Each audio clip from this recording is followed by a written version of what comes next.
আজকের দাদা বলেন তো, কোন জিনিসের জন্ম হয় সাগরে, বিক্রি হয় বাজারে, আর থাকে রান্নাঘরে?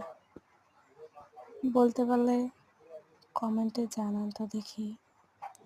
আর প্রতিদিন যদি এমন সুন্দর সুন্দর মেহেদি ডিজাইন পেতে চান, তাহলে আমার চ্যানেলটা সাবস্ক্রাইব করে দিবেন।